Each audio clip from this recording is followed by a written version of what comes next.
Sapa nih Bu Anita. Pagi Bu. Kabarnya kita. Alhamdulillah baik Bu. Oke, kita saat ini masuk ke dalam pendampingan individu yang ke-5. Oke. Nah, fokus pendampingan kita hari ini yaitu atau tema pendampingan kita rancangan program yang berpihak pada murid. Kemudian fokus pendampingan kita refleksi ibu terkait keseimbangan modul 3.1. Kemudian rancangan program yang berdampak pada murid itu ada pembelajaran 3.3 dalam daring ya. Nah, kemudian diskusi perkembangan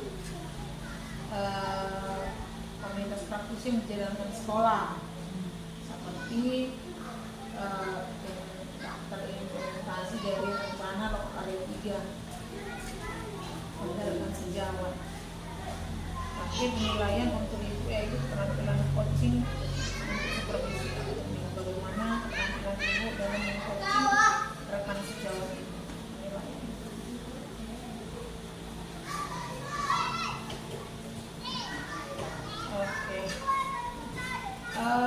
Baik, di awal pendampingan ini kita pakai waktu dulu 10 menit, yaitu tentang kegiatan atau sebelum kita masuk, apakah ibu sudah memahami aktivitas pendampingan kita kali ini. Nah, seperti biasa Bu Anita, yang tidak lupa saya tanyakan yaitu terkait proses pembelajaran dari ibu selama 1 bulan terakhir ya, apa-apa saja yang sudah ibu capai dalam pembelajaran dari ibu, apa rencana tindak ibu dari pendampingan kita sebelumnya ini, bagaimana proses pembelajaran ibu selama 1 bulan ini dalam daring yaitu terkait di modul 3.1 selama 1 bulan ini 3.2 dan sedang berjalan. Oke, saya kasih kesempatan kepada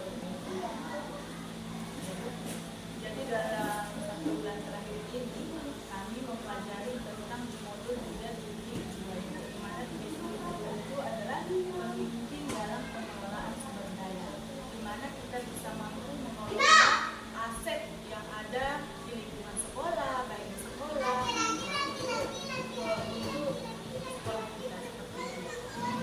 Itulah yang kita pelajari pada 3.1. Pada 3.3 ini yaitu pengelolaan program yang berdampak pada murid, dan sampai sekarang ini masih dalam proses. Insya Allah setelah nanti bulan 10 akan berjalan. Jadi di mana pengelolaan program yang berdampak pada murid, ini kami membuat suatu program di mana program tersebut akan berdampak kepada murid, dan akhirnya nanti dampak itu menghasilkan positif, budaya positif kepada peserta didik. Kami membuat satu program dan program itu sudah mulai berjalan dengan baik, dan insya Allah kedepannya pun juga akan terkait 3.2 pemimpin dalam pengelolaan sumber daya terkait dengan aset ya.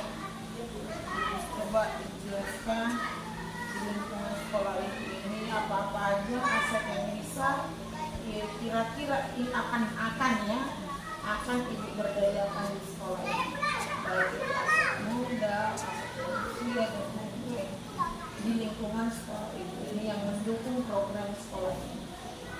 Jadi ada pun aset di lingkungan sekolah yang mungkin bisa saya ambil untuk kepentingan sekolah saya ini adalah salah satunya itu dekat masjid, yaitu aset finansial itu. Nah, jadi di situ masjid bisa disumberdayakan kepada ibu-ibu agama Islam. Nah, jadi di mana nanti kalau misalnya di sini ada Aset finansial fisik, aset fisik. Nah, di sekolah kami ini kok kebetulan juga dengan masjid. Jadi masjid itu bisa disumberdayakan kepada ibu agama. Di sini memang juga ada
ada 4 pokok, tapi kelapanya juga ada. Jadi ada juga pohon-pohonan, misalnya seperti itu masuk ke sekolah, pohon apa, pohon sawo, buah rambutan juga. Kalau hasil ada, kita pergunakan di sini bersama-sama. Kalau cukup sama anak juga mengambil itu masuk ke aset lingkungan. Itu terkait aset. Terkait pengelolaan program yang berdampak pada murid, sudah ada kan programnya? Alhamdulillah sudah ada, Bu. Jadi sebenarnya program kami itu dari sebelum saya pun menjadi CGP, program literasi itu sudah ada di sekolah ini.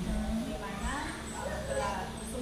semua kelas sebelum jam pembelajaran melakukan literasi 10 menit sebelum pembelajaran seperti itu kan, Bu. Akan tetapi literasi itu diadakan di dalam kelas masing-masing seperti itu.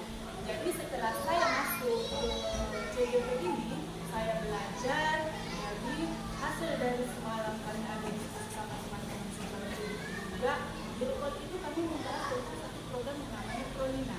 Di mana Prolina ini program literasi anak. Nah, program literasi anak ini tidak beda jauh dengan sebelumnya yang sudah kami lakukan. Akan tetapi di sini di Prolina ini melibatkan murid terjun kepada membantu adik-adiknya seperti itu.